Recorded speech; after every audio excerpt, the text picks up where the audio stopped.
Vous écoutez le podcast du marketing, épisode 262.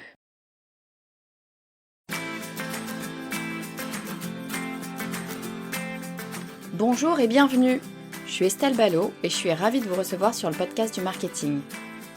À chaque épisode, je vous propose d'analyser les techniques marketing qui marchent, pas à pas et très concrètement, pour développer votre activité.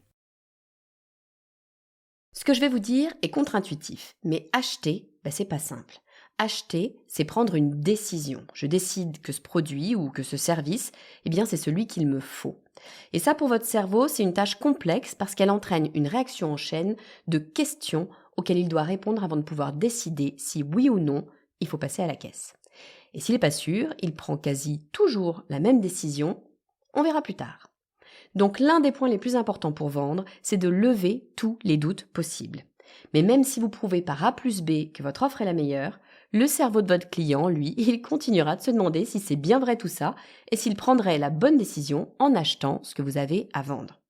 Alors pour finir de le convaincre, pour lui donner confiance, une bonne stratégie, c'est de jouer sur l'importance du groupe, de faire intervenir ses pairs, c'est-à-dire d'autres personnes qui ont eu à prendre cette même décision d'achat. Vous l'avez compris, aujourd'hui nous parlons des témoignages clients et ça tombe bien parce que 93% des consommateurs lisent les avis en ligne avant de faire un achat. C'est pas moi qui le dis, C'est une étude de Bright Local de 2024. Alors elle est faite aux US. A priori, on peut s'attendre à ce que les tendances soient à peu près les mêmes.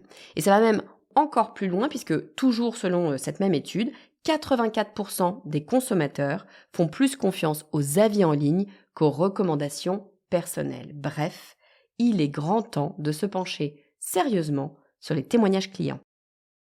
Alors la première question qu'on peut se poser, c'est est-ce que ces témoignages clients ont réellement un impact psychologique sur notre client ? La réponse, vous vous doutez, c'est oui, évidemment que ça a un impact. Alors l'impact, il est évidemment plus ou moins fort, mais on va regarder les différents types d'impact psychologique que ça peut avoir. La première chose, c'est que ces témoignages, je vous invite à en avoir plusieurs, ces témoignages clients, c'est une preuve sociale. Vous avez déjà entendu ce terme plein de fois, la fameuse preuve sociale. Qu'est-ce que c'est que la preuve sociale ? On vient jouer sur l'instinct grégaire de l'être humain. Qu'est-ce que c'est que l'instinct grégaire ? Tout simplement, l'être humain, il a besoin de vivre en groupe.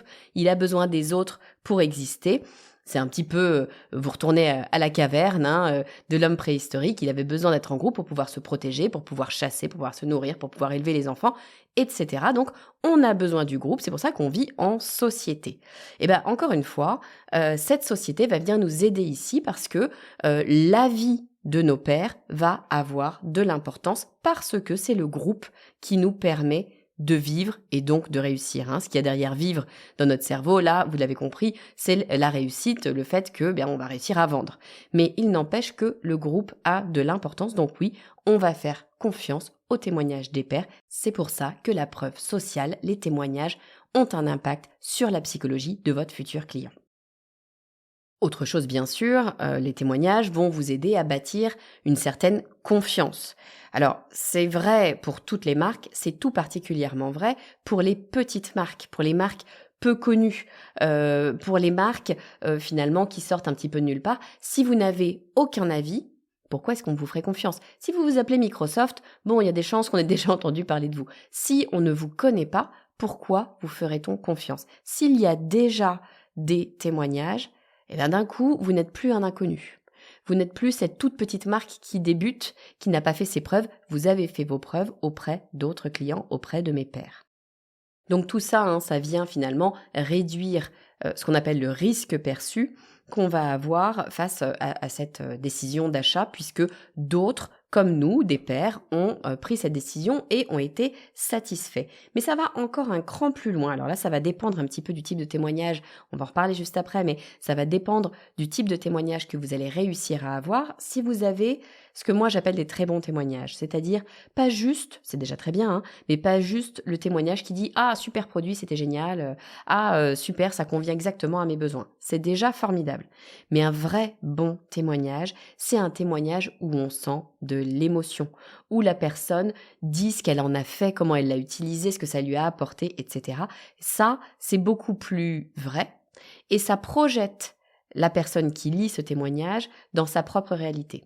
Et là, on a vraiment quelque chose qui va ajouter de l'émotionnel et permettre réellement d'influencer la décision d'achat parce que d'ores et déjà, le futur client s'imagine comme ses pairs en train d'utiliser votre produit.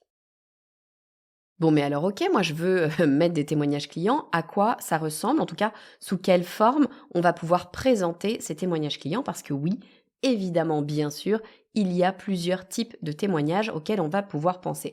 Le premier témoignage auquel on pense, il est très simple, c'est l'avis écrit. C'est une petite courte citation qu'on va utiliser par exemple sur le site web qui va dire ce dont je parlais à l'instant, super produit, correspond parfaitement à mes besoins. Voilà, point. Ça, c'est vraiment le témoignage de base. On en a l'habitude, il est très important parce qu'on a l'habitude d'en voir. Et dès lors qu'on a l'habitude d'en voir, on peut leur faire confiance. Donc, les témoignages écrits, simples, du texte, 3 lignes, 2 phrases, ça suffit largement. Si on veut élever le niveau, on peut aller vers la vidéo. Là, l'impact visuel et émotionnel est super intéressant parce que on a en plus la personne qui a utilisé le produit qui nous dit ce qu'elle a vécu, ce qu'elle a ressenti, etc. Le fait de voir cette personne, de la voir nous parler, ça vient renforcer d'autant plus la crédibilité. On le sait, les vidéos, eh bien, ça ajoute de l'humanité dans ce qu'on va proposer.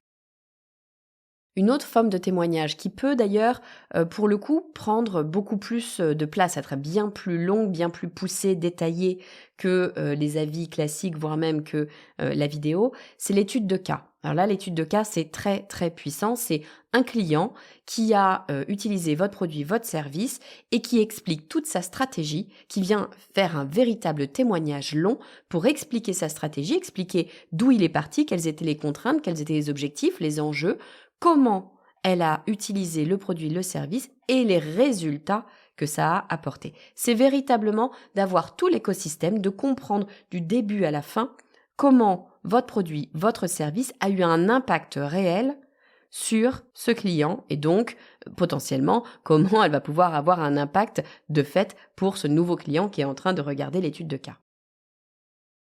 Quatrième format de témoignages, vous les connaissez très bien, ce sont les témoignages que vous allez pouvoir retrouver sur des plateformes tierces. Qui sont ces plateformes tierces? Google Review, Trustpilot, Amazon, etc. Ce sont des plateformes qui valident des témoignages. Ça donne encore plus de crédibilité parce que derrière les témoignages, on a toujours un petit peu peur que les témoignages soient fake, que ce soit la personne qui a le site internet qui est tout simplement mis « Ah bah tiens, j'ai utilisé le produit, il est formidable, oh que c'est beau, oh que c'est magnifique ». Bon, bien souvent, on les reconnaît, ces témoignages. Je suis sûre que vous en avez déjà vu. C'est un peu trop beau pour être vrai. Mais l'avantage de passer par ces Google Reviews, Trustpilot, Amazon et autres, eh bien, c'est que on a au moins le sentiment que ces témoignages sont vérifiés. En tout cas, c'est ce que nous vendent ces plateformes. C'est le fait que les témoignages soient vérifiés, qu'ils soient véridiques. Donc, ça apporte plus de poids, plus de crédibilité à ces témoignages. Autre type de témoignage qui fonctionne très bien si vous n'avez pas nécessairement envie d'aller sur des plateformes tierces, eh bien vous pouvez tout simplement faire des captures d'écran des messages qui vous sont envoyés spontanément, par exemple sur les réseaux sociaux ou par email. Ces captures d'écran, elles sont super intéressantes parce que elles font vrai, tout simplement. On voit bien que c'est une capture d'écran, on voit bien qu'il y a le format d'un email ou le format, je sais pas, de Facebook ou de LinkedIn ou de que sais-je. Ça permet de reconnaître, en tout cas de positionner. Alors vous allez me dire, ça peut très bien être un montage. Oui, ça peut très bien être un montage. Et c'est le cas pour à peu près tout type de témoignage. Ça peut être fake. Mais il n'empêche que, pour le cerveau, si la personne veut y croire, et on espère qu'elle veut y croire parce que ce que nous on va faire, c'est de le faire bien. Je vous invite évidemment à bien faire les choses et de pas faire des fakes, c'est évident. Mais on va apporter un petit peu plus de réalité en donnant ce contexte de l'email envoyé, de l'avis, le commentaire laissé sur Facebook, sur LinkedIn ou n'importe quel autre réseau social. Ça marche très très bien parce que ça ancre dans la vie du consommateur. Et puis dernier type de témoignage auquel on pense peut-être un petit peu moins, alors qu'ils ont un vrai poids, ce sont les témoignages chiffrés, des statistiques. Vous pouvez imaginer par exemple un avant-après avoir utilisé votre produit. Vous pouvez utiliser un taux de réussite de vos clients. Vous pouvez utiliser un taux de croissance des résultats de vos clients. Tous ces éléments-là vont venir appuyer les témoignages et le fait que eh bien, votre produit, votre service, ce que vous avez à offrir, ça marche. Bon, mais une fois qu'on a récupéré tous ces témoignages, bravo, vous avez fait le job, vous avez récupéré les témoignages, c'est déjà très très bien. Ça sert absolument à rien s'ils restent au fond de votre ordinateur. Évidemment, il va falloir les positionner et vous allez voir que vous pouvez les positionner à plusieurs endroits. Alors évidemment, premier endroit auquel on pense, c'est sur votre site web. Si vous avez un site, bien sûr, utilisez ces témoignages, positionnez-les. L'endroit probablement le plus important pour positionner ces témoignages, c'est bien sûr sur votre page de vente.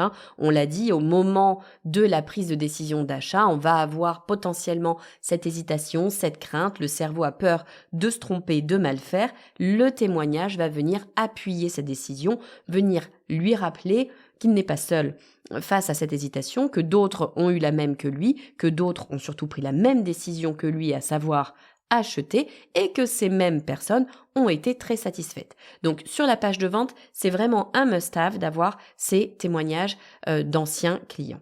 Il n'y a pas que sur la page de vente où vous pouvez les mettre. Alors il faut le faire avec parcimonie, il faut que ça soit logique, il faut que ça soit cohérent avec votre contenu, mais vous pouvez tout à fait les mettre sur la page d'accueil. Dès la page d'accueil, c'est-à-dire bien souvent dès le premier lien, le premier retour que vous avez de vos clients, dès la page d'accueil, leur proposer des témoignages pour leur prouver que vous êtes sérieux, vous connaissez votre boulot. Je vous invite à pas mettre 15 témoignages sur la page d'accueil, un témoignage ou 2, 3 sur un slider en rotation, ça va faire le job, ça permet de rassurer dès le début et de se positionner finalement comme une entreprise qui propose des choses sérieuses parce qu'une entreprise qui a déjà des clients et des clients satisfaits.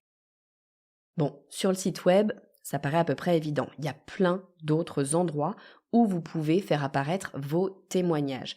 Un endroit qui fonctionne très très bien, si vous en faites, ce sont vos campagnes publicitaires. Utilisez vos témoignages, que ce soit des témoignages texte ou des témoignages vidéo, bien sûr. Utilisez-les pour les proposer comme publicité, Facebook, Google, YouTube, que sais-je. Utilisez ces éléments comme publicité, ça va attirer l'œil, ça va rassurer, c'est un bon moyen de venir débloquer les personnes qui hésiteraient. Moi, j'aurais tendance à dire que c'est un type de publicité qui fonctionne très bien sur du retargeting parce que les clients vous connaissent déjà votre produit, mais n'ont pas acheté parce que probablement ils ont hésité. Vous les récupérez en retargeting avec un témoignage, ça peut faire le job. Bon, et puis si vous écoutez ce podcast depuis un petit moment, vous vous doutez que je vais vous parler d'email marketing. Évidemment que vous pouvez utiliser ces témoignages dans vos emails. Alors, il y a plusieurs types d'emails dans lesquels ça peut être intéressant. Évidemment, un email de vente. Ça va de soi. C'est un petit peu d'ailleurs la même chose que votre page de vente. Bien souvent, moi, je vous conseille de reprendre votre page de vente et puis de la décliner en email, pourquoi pas. Là, vous allez pouvoir parler de vos témoignages clients. Ça va être un email non seulement qui va permettre de vendre, mais qui va permettre de rassurer. Il peut d'ailleurs faire partie de l'email de vente ou faire partie d'une séquence de vente pour amener le client au dernier email à se dire « mais oui, évidemment, il faut que j'achète, on y va, go, c'est parti ». Mais il n'y a pas que les emails de vente dans lesquels on va pouvoir intégrer des témoignages. Et ça, souvent, on n'y pense pas. Il y a 2 autres types d'emails classiques que vous allez pouvoir construire grâce à des témoignages. Le premier, c'est l'email de réactivation. Qu'est-ce que c'est que ça qu'un email de réactivation? C'est un email assez intéressant. Je vous le dis souvent, quand vous avez une base email, mettons vous avez 1000 personnes sur votre base email. C'est très bien d'avoir 1000 personnes sur votre base email, c'est beaucoup mieux d'avoir 1000 personnes sur votre base email qui ouvrent vos emails. Et bien souvent, bien sûr, tout le monde, et c'est normal, tout le monde n'ouvre pas vos emails. Il est intéressant régulièrement, une fois tous les 6 mois, une fois par an, pas toutes les 2 semaines, mais régulièrement, d'aller nettoyer votre base email, c'est-à-dire d'aller supprimer les personnes qui n'ouvrent jamais vos emails. Attention, j'ai pas dit les personnes qui n'ont pas ouvert votre dernier email, parce que ils ont le droit de louper un email, on est d'accord. Non, mais il y a des personnes qui n'ont pas ouvert vos emails depuis 3 mois, 6 mois, 1 an. Ces personnes-là, très probablement, ne souhaitent plus recevoir vos emails. Le problème, c'est que ça fait baisser vos taux d'ouverture. Je vous refais pas l'histoire, ça fait baisser votre note, entre guillemets, sur notamment Google, sur les algorithmes en tout cas, qui voient ce qui se passe dans les ouvertures d'emails. Donc, c'est pas extrêmement intéressant d'avoir ces gens-là. Et de toute façon, c'est pas intéressant pour vous parce que vous allez payer votre gestionnaire de base email et vous allez le payer bien souvent en fonction du nombre de personnes qui sont sur votre base. Ça sert à rien de payer pour des gens qui, de toute façon, ne sont pas intéressés par vos emails. Donc, régulièrement, je vous conseille de le faire 1 à 2 fois par an. Nettoyez votre base email. Comment est-ce que vous allez faire? Vous allez sélectionner les emails, en tout cas les adresses email qui n'ouvrent pas vos messages. Et puis, je vous invite à ne pas les supprimer d'un coup comme ça, c'est un peu brutal. Vous allez peut-être leur envoyer un email pour leur demander, leur dire j'ai remarqué que vous n'ouvrez pas mes emails. Si vous ne souhaitez pas continuer à les recevoir, eh bien je me permets de vous supprimer de cette base. Vous pouvez tout à fait à ce moment-là essayer de les récupérer. C'est pas parce qu'ils n'ouvrent pas les emails qu'il n'y a pas quand même une chance qu'ils aient envie de l'ouvrir à nouveau, qu'ils s'en souviennent, parce qu'il y a eu un moment donné où ça les intéressait. Donc peut-être qu'il y a moyen de leur rappeler pourquoi ils s'étaient inscrits et pourquoi eh bien, c'est intéressant ce que vous faites. Le témoignage client peut être clé à ce moment-là. Donc pensez à intégrer vos témoignages clients dans un mail de réactivation. Troisième type d'email où vous allez pouvoir proposer un témoignage, eh bien ce sont vos emails de nurturing. Qu'est-ce que c'est que ça déjà Estelle? Le nurturing, c'est le fait de nourrir, nurturing en anglais, nourrir, c'est le fait de venir nourrir votre lead, votre lecteur, votre audience. C'est-à-dire que vous allez lui donner du contenu qui va lui permettre d'avancer gentiment sur ce fameux chemin de la prise de décision d'achat. Je le rappelle, personne ne prend une décision d'achat comme ça d'un coup, en claquant des doigts sans s'être posé aucune question. On passe tous par un cheminement qui est plus ou moins long selon le produit, selon les personnes. Ça, vous le savez selon votre marché. Mais en tout cas, on passe par des étapes. Il faut qu'on comprenne un certain nombre de choses. Il faut qu'on sache un certain nombre de choses. Il faut qu'on se rende compte d'un certain nombre de choses pour pouvoir arriver au moment où on est prêt à prendre cette décision qui est dois-je, oui ou non, acheter ce produit ou ce service. Votre objectif avec un email de nurturing, c'est d'aider votre audience à avancer dans son cheminement, c'est-à-dire à passer à l'étape suivante. C'est-à-dire que cet email de nurturing, c'est un email dans lequel vous allez lui donner les informations dont il ou elle a besoin pour avancer. Et ces informations, ça peut être du témoignage client. Ça peut être que vous êtes une marque sérieuse qui propose un produit ou une offre sérieuse qui plaît à ses clients. Donc pensez-y, dans vos séquences de nurturing, le témoignage client, ça peut être intéressant. Quatrième lieu où positionner vos témoignages clients, évidemment sur les réseaux sociaux, ne vous en privez pas. Si vous avez notamment des captures d'écran dont on parlait tout à l'heure, de messages qu'on vous a laissés sur les réseaux sociaux, prenez-les, positionnez-les dans un post en image et montrez à toutes et à tous que, José est ravi de vos services, de votre produit. Bien sûr que ça va avoir de l'impact et puis ça peut permettre aussi de créer la conversation. C'est intéressant d'aller chercher parfois des témoignages un petit peu différents, qui ont un certain angle. Ça peut créer la conversation avec l'audience. On sait que sur les réseaux sociaux, c'est l'engagement qui compte. Bon, mais je vous vois venir, vous allez me dire, non mais Estelle, ok super, c'est très bien, on a compris qu'il fallait des témoignages clients, on a compris qu'on pouvait les mettre à plusieurs endroits différents, c'est formidable. Comment fait-on, Estelle, pour recueillir ces fameux témoignages clients? Oui, évidemment, on voudrait tous en avoir, dès lors qu'on a des clients, on aimerait en avoir, c'est pas parce qu'on a des clients, malheureusement, qu'on a des témoignages. La première des choses à faire pour recueillir des témoignages clients, c'est de les demander à vos clients. Ça paraît bête comme ça, mais le nombre de sociétés qui ne le font pas, qui vendent un produit, un service, une offre, peu importe, et qui derrière ne reviennent pas en demandant à leurs clients un témoignage, évidemment, il y a peu de chances que quelqu'un le fasse spontanément. Ça peut arriver, mais véritablement, il y a peu de chances. Donc, allez demander spontanément à vos clients de laisser un témoignage, un avis. Vous pouvez d'ailleurs les encourager à le faire, c'est pas interdit. Comment est-ce qu'on fait pour les encourager? Déjà, première chose, on fait en sorte que ce soit extrêmement simple. Ça, c'est vraiment le b.a.-ba. Si vous voulez demander quelque chose à quelqu'un, faites le job, faites en sorte que ce soit extrêmement facile de le faire, simplifier le processus. Expliquez-lui très clairement où est-ce qu'il ou elle peut laisser cet avis. Posez les questions, dites-lui ce que vous attendez, parce qu'on est tous face à cette feuille blanche, mon Dieu, qu'est-ce que je vais pouvoir dire sur ce produit? Donnez-lui peut-être des exemples, des débuts, des questions, des orientations. Aidez votre client à laisser un témoignage. Et puis si vous voulez aller plus loin, pourquoi pas offrir une incentive, une réduction, un cadeau bonus, quelque chose qui va lui donner envie de laisser un avis, pourquoi pas. Selon les marchés, vérifiez quand même que vous avez le droit de le faire, attention, hein. Mais globalement, normalement, si c'est pas un énorme cadeau, parce que sinon on va fausser les résultats, hein, mais si c'est un petit cadeau qui fait plaisir, ça peut être intéressant d'aller proposer une incentive. Ensuite, il faut accorder une attention particulière aux questions que vous allez poser, encore plus particulièrement quand il s'agit de témoignages vidéo ou de cas d'études.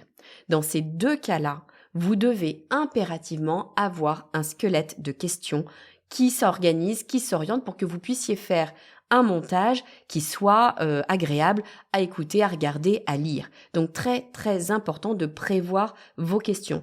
Typiquement, quelles questions vous allez pouvoir avoir? Quels étaient vos problèmes avant d'utiliser le produit et le service? Pourquoi? Parce que c'est intéressant de savoir d'où cette personne est partie. Accessoirement, c'est probablement l'endroit exact où se trouve la personne qui est en train de lire le témoignage. Donc très très intéressant pour une appropriation de la problématique de positionner ce témoignage dans son point de départ. Quel était le problème de départ? Pourquoi est-ce que vous avez fait appel à nous? Dans quelle situation est-ce que vous vous trouviez? Il y a de bonnes chances que ce soit la situation de votre futur client. Ensuite, bien sûr, qu'avez-vous aimé le plus? Pourquoi notre produit est si génial? Ça fait toujours plaisir, on ne va pas s'en priver. Et puis, quel résultat est-ce que vous avez obtenu? Une fois qu'on a utilisé notre produit lambda, qu'est-ce qu'il se passe derrière concrètement? Est-ce que votre chiffre d'affaires a grossi? Est-ce que votre sérénité a été plus forte? Est-ce que, peu importe, évidemment, tout dépend, vous l'avez compris, de ce que vous proposez, mais très important d'avoir des résultats concrets venant du client. Ça va nous permettre de véritablement emmener votre futur client dans le futur, dans ce qu'il peut attendre de votre produit.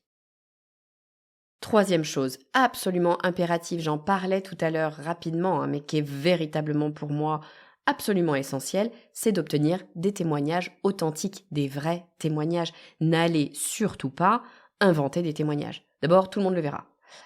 C'est vu et revu 15 fois, on les sent, c'est trop beau, c'est trop merveilleux, il y a des tournures alambiquées en général, ça se voit tout de suite. Et puis, de toute façon, c'est malhonnête. Donc, partant de là, évidemment, on le sort. Donc, préférez bien sûr des témoignages honnêtes et même, j'allais dire presque surtout, même s'ils sont imparfaits. Même si dans le témoignage, la personne, votre client, n'a pas dit exactement ce que vous auriez souhaité qu'il ou elle dise, voire a dit oui, ça c'était super, même si il y a eu ça. C'est pas grave. L'imperfection permet de créer la réalité. Et on va plus croire un témoignage qui n'est pas absolument parfait, absolument merveilleux, parce que la réalité, elle n'est pas parfaite, elle n'est pas merveilleuse. Ensuite, et c'est un point important, pensez à demander à votre client les droits d'utilisation de son témoignage. Oui, parce que c'est pas parce qu'il vous raconte quelque chose que vous avez le droit de l'utiliser dans votre communication sur votre site, dans vos emails, voire dans une publicité. Demandez-leur l'autorisation d'utiliser leur témoignage. En général, les gens sont d'accord. Il arrive que ce soit pas le cas, il faut le respecter, mais en général, les gens sont d'accord. Et puis, si vous le pouvez, mettez un nom, mettez une photo. Ça rend bien évidemment les choses plus réelles, plus agréables, plus proches de nous. Donc, ça donne plus de poids au témoignage. Bon allez, je vous résume tout ça. Les témoignages sont absolument essentiels. C'est pas moi qui le dis, ce sont les consommateurs. 93% des consommateurs lisent les avis en ligne avant de faire un achat. Il est donc absolument primordial d'avoir des témoignages au moins sur votre page de vente, mais on a vu que pas que. Pourquoi est-ce que les témoignages sont si importants? Parce que ils jouent sur notre instinct grégaire. On a besoin de preuves sociales, on a besoin d'être adoubé par la société pour se dire qu'on prend une bonne décision. Donc la preuve sociale est absolument essentielle. Et puis le témoignage, il vient renforcer la crédibilité, il vient bâtir la confiance, et puis il réduit cette perception de risque que le futur client peut avoir face à un nouvel achat. Et puis là où il est encore mieux, c'est lorsqu'on va pouvoir avoir un témoignage qui vient ajouter de l'émotion, parce qu'on le sait, les actions sont déclenchées par les émotions d'abord. Alors à quel type de témoignage on va pouvoir penser? Bien évidemment, on va commencer par les témoignages écrits, simples, courts, directs, qui vont droit au but. On les connaît tous, on les voit partout. Il n'y a pas que les témoignages écrits, on peut penser aux témoignages vidéo. Ça demande un petit peu plus d'organisation, mais ça a un impact beaucoup plus fort parce qu'on voit en face de nous la personne qui a vécu, a utilisé, a eu l'expérience de ce produit ou de ce service. Troisième type de témoignage, là c'est un témoignage qui va beaucoup plus en profondeur mais qui est très puissant, c'est l'étude de cas. L'étude de cas, on va véritablement monter tout un dossier. Donc on peut parler de plusieurs pages, bien sûr, qui vont donner le contexte, les objectifs, les contraintes qu'avait votre client, et puis comment est-ce qu'ils l'ont utilisé, comment ça s'est passé pendant l'utilisation, et surtout, quels ont été les résultats obtenus. Ensuite, on va avoir les fameux avis sur les plateformes tierces, les Google Reviews, Trustpilot et autres. Ça peut être vraiment intéressant parce qu'il y a un gain de crédibilité au fait de passer par ces plateformes parce qu'on a le sentiment que tout est vérifié. Évidemment, vous allez pouvoir utiliser aussi les réseaux sociaux, notamment avec les captures d'écran que vous avez pu faire de messages qui vous ont été envoyés. Et enfin, vous allez pouvoir apporter des données chiffrées, des statistiques avant-après de l'utilisation de votre offre. Alors une fois qu'on a tout ça, où est-ce qu'on peut les placer? Bien évidemment, on les met d'abord sur notre site internet et sur la page de vente. C'est vraiment l'endroit où ils ont le plus de force de pouvoir parce que au moment d'acheter, on va avoir potentiellement cette hésitation et le témoignage va venir nous aider à prendre notre décision. Mais il n'y a pas que la page de vente, on peut aussi, directement sur la page d'accueil, commencer à proposer des témoignages. N'en mettez pas des tonnes, 1, 2, voire 3 maximum témoignages, pourquoi pas? Ça peut être intéressant d'un point de vue crédibilité. Vous pouvez aussi positionner vos témoignages sur une campagne publicitaire. Je vous conseille les témoignages vidéo ou pourquoi pas les citations. Et surtout dans les campagnes de retargeting, c'est là que ça fonctionnera le mieux à mon avis. Le témoignage est parfait également dans vos emails marketing, sur vos emails de vente bien sûr, mais ça peut être aussi vos emails de réactivation ou vos emails de nurturing. Et puis sur les réseaux sociaux, utilisez les témoignages que vous avez reçus et mettez-les en avant sur les réseaux sociaux pour créer de l'engagement. Et puis ma dernière partie, c'était sur comment est-ce qu'on fait, Estelle, pour récupérer ces témoignages. Première chose, on va commencer par les demander. Ça paraît bête, mais la plupart des gens ne le font pas, donc demandez des témoignages. Faites en sorte de simplifier la donne pour le client, c'est-à-dire simplifier le processus. Et pourquoi pas, offrez-lui un petit quelque chose. Ça peut lui donner envie de passer 2 minutes, 3 minutes, 5 minutes à vous laisser un témoignage. Également, il va falloir préparez les questions que vous allez poser, surtout pour les témoignages longs, je pense aux vidéos, je pense aux études de cas. Les types de questions que vous allez proposer vont structurer vos témoignages et ça va faire en sorte que ce soit intelligible et que ce soit facile à monter. Et puis dernière chose, bien sûr, soyez honnête, ça va de soi, proposez des témoignages qui sont parfaitement authentiques, quitte à ce qu'ils ne soient pas parfaits, quitte à ce que ce ne soit pas le super 5 étoiles, waouh, c'était formidable. C'est intéressant d'aller trouver aussi quelques failles, pas des failles trop grosses, vous vous en doutez, mais en tout cas, peut-être les choses que vous n'auriez pas présentées vous-même comme ça, parce que ça donne encore plus de crédibilité à votre témoignage. Et puis pensez bien sûr à demander l'autorisation à vos clients d'utiliser ces témoignages. C'est quand même bien la moindre des choses. Voilà, j'espère que cet épisode vous aura donné envie d'aller regarder les témoignages clients que vous avez, peut-être de les remettre à jour, parce que s'ils datent de 2019, ça commence à faire un petit peu long, et puis de construire véritablement une stratégie autour de vos témoignages, parce que si vous ne le faites pas, les témoignages ne viendront pas à vous. Alors évidemment, vous avez les témoignages texte, mais si vous voulez aller plus loin avec des témoignages vidéo, des témoignages études de cas, là, il va falloir vraiment, proactivement, construire les choses. Allez-y, ça paye véritablement. Si vous avez aimé cet épisode et si vous voulez, aller... Si vous avez aimé cet épisode et si vous voulez laisser un témoignage sur le podcast du marketing, vous le savez, c'est véritablement ce qui va m'aider. Bien sûr, ça va m'aider en crédibilité parce que quelqu'un qui ne connaît pas le podcast du marketing, qui tombe sur un témoignage, va peut-être se dire « Ah tiens, attends, ça vaut la peine que je passe une demi-heure à écouter Estelle et ses invités. » Donc, allez-y, n'hésitez pas à me laisser un témoignage. Ça m'aide aussi d'un point de vue des algorithmes. Plus je vais avoir de témoignages de clients, plus les algorithmes de découvrabilité des podcasts vont mettre en avant le podcast du marketing. Donc si vous voulez que le podcast continue à vivre, allez-y, mettez-moi un témoignage. Je vous dis à très vite.